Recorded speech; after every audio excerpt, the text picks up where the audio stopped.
Hello all, sorry to inflict my face on you tonight. Just wanted to have a quick chat.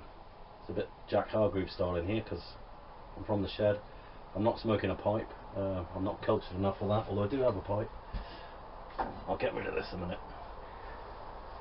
My dear friend John the Farmer's got an expression, a rather scathing expression, which is book learned, and it's usually reserved for incomers who haven't got a clue how to lay a hedge or put up a fence or fix a drain, just the usual stuff.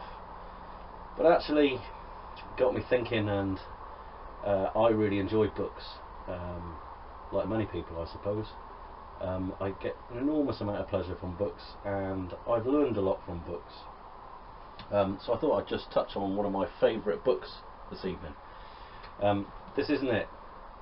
It is a very, very good book by a very good friend called John Bryan, and if you haven't already got it, it's available from 14 Acre, and it's the first of his series on books about how to make traps. Very simple diagrams, cut-in lists, everything you need really, and a good book. That's an unashamed plug for 14 Acre there. When I was quite a bit younger, there were very few books on the subjects that really interested me. There was the obvious stuff like Brian Plummer. The one book that did catch my attention at an early age was this one. It's Moles and Their Control by Guy N. Smith. And actually, there's some absolute rubbish in it. There's some good stuff, some interesting facts, but there's a lot of rubbish in there as well. And I think that Guy Smith, although he's a talented writer and he's a great sportsman, didn't actually do an awful lot of mole catching in his time. I do have in my hand one of my prized possessions, and if you can get hold of a copy of this book, good luck to you, because it's very, very good. It's called Fenelon Mole Catcher by Arthur Randall, and Arthur Randall was the son of a mole catcher really. He was born in 1901 on the Fens, not far from our friend Trooper Snooks. Hope you're watching this, Richard. And he was a fourth generation mole catcher.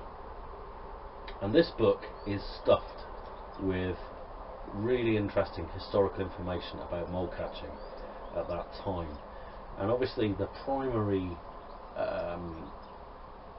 goal in mole catching in those days was to harvest the skins from the moles, because they were very valuable for export. In 1920 we exported 20 million moleskins a year, and at that time the equivalent value of a moleskin today would be just over 16 quid for a moleskin. So you can see that it was quite a valuable trade. I want to put to bed a little bit of a myth. Talked about strychnine earlier this week, and there's a myth that was put around largely about the time when strychnine was withdrawn from the market, that it was a very modern product and that it was used instead of trapping, and it was all to do with modern efficient chemical farming. It wasn't. These guys in the 19th century were using strychnine to kill moles, and the only reason that they ever trapped moles was to get the skins. So when the skin quality fell off in the spring, they went back to the strychnine. This is a fact. There's an awful lot we can learn from history, and I'd love to spend hours and hours and hours talking to you about mole traps and the history of mole trapping. As you can see in the background here on the shelf, I've got some old mole traps there just to tease you. And generally speaking, if you mention mole traps to anybody, that's the type of trap they think of, a pincer trap. That's not actually a very old trap, it's a very rubbish trap, it's not a very old trap, but that's what people think of. The type of traps that Randall and his father were using weren't these wooden barrel traps. They were actually what I call board top traps.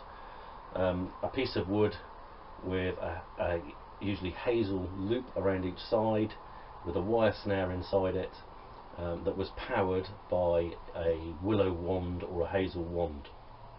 And Randall speaks in this book about still finding willow trees on the Fens in the late 60s when he wrote that actually came from their whipsticks and when they finished with them, they just pushed them in the ground and left them, and they grew into great big trees, which I think is quite awe-inspiring. It blows my mind when I think about that.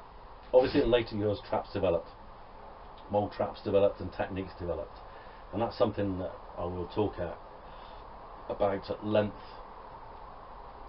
on other films, if it's of interest to people. I don't know whether it is, or I don't know whether it isn't. The one thing I would say about mould catching books is that there are very few modern books that are worth the money that you've spent on them. And mould catching, despite what certain people would have you believe, is not a dark art. It's not difficult to do. There's a knack to it. To do it professionally, to do it on a fairly large scale, you've got to be very well organised and got to have the right equipment and know how to use it. But realistically, mould catching isn't actually difficult. Anyway, I've got a little rant about books. I'm a great bookworm. I love books, and there's a few authors that I've hooked onto. Arthur Randall was one of them. He wrote a lot of nostalgic books about the Fens. I've got a few of them. My other favourite author from that part of the world is Adrian Bell, and I will at some point tell you all about Adrian Bell. Wonderful, wonderful writer. But if you get the opportunity to read anything by Adrian Bell or Arthur Randall, please do and enjoy it and treasure it. The written word is far, far more important than the internet. He says, posting a video on the internet. Anyway, I'm off for now. More another time. Teddy bye.